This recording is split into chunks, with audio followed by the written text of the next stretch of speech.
The old man's hour had come. With a loud yell, I threw open the lantern and leapt into the room. He shrieked once only. In an instant, I dragged him to the floor and pulled a heavy bed over him. I then smiled gaily to find the deed so far done.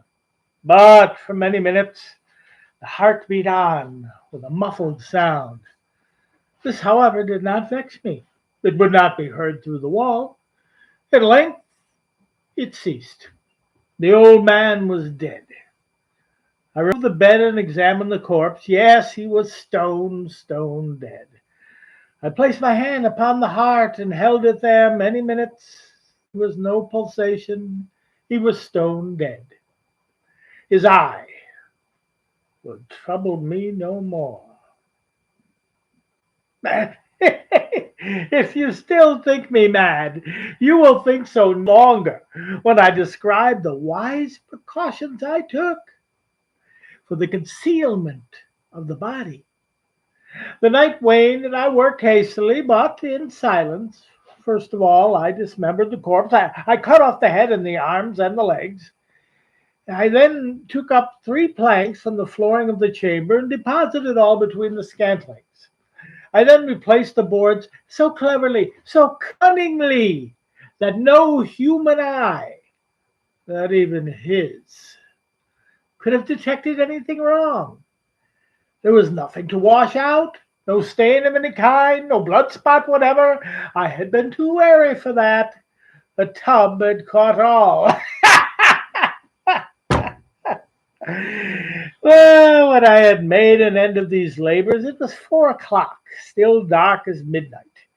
As the bells sounded the hour, there came a knocking at the street door. I went down to open it with a light heart, for what had I now to fear?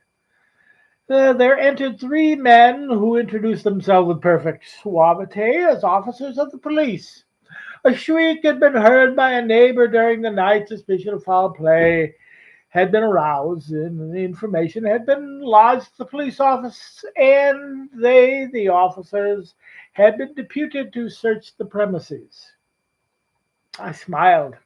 For what had I to fear? I bade the gentleman welcome. The shriek, I said, was my own in a dream. The old man, I mentioned, was absent in the country. I took my visitors all over the house. I bade them search well. I led them at length to his chamber. I showed them his treasures, secure, undisturbed. In the enthusiasm of my confidence, I brought chairs into the room and desired them here to rest for their fatigues, while I myself, in the wild audacity of my perfect triumph, placed my own seat upon the very spot beneath which reposed the corpse of the victim. The officers were satisfied. My manner had convinced them.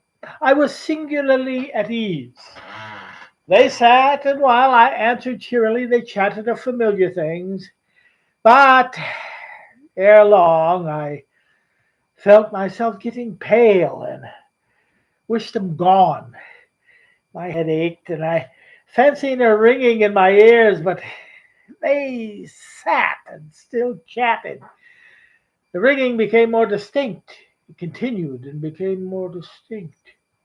I talked more freely to get rid of the feeling, but it continued and gained definitiveness until at length I found that the noise was not within my ears. No doubt I knew now grew very pale, but I talked more fluently and with a heightened voice, yet the sound increased. And what could I do? It was a low, dull, quick sound,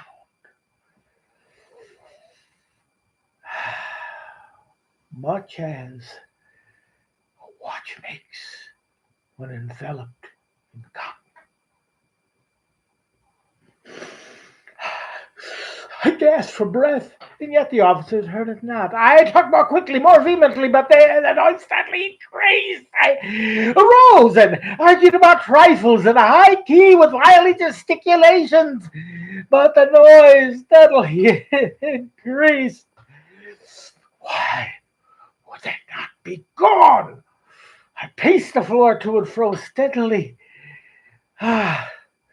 With heavy strides, as if excited to fury by the observations of the men. But the noise steadily increased. Oh, God, what could I do? I foamed, I raved, I swore, I swung the chair upon which I had been sitting and grated it upon the boards. But the noise arose over all and continually increased. It grew louder and louder. Still the men chattered pleasantly and smiled. Was it possible they heard not? Almighty God! No, no! They heard, they suspected, they knew, they were making a mockery of my horror. This I thought, and this I think. But anything was better than this agony. Anything was more tolerable than this derision. I could bear those hypocritical smiles no longer. I felt that I must scream or die, and now again, hark! Louder, louder, louder, louder! Villains! I shrieked. Dissemble no more. I admit the deed.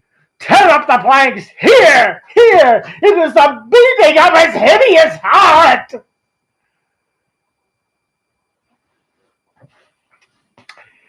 And that, of course, is Edgar Allan Poe's The Telltale Heart.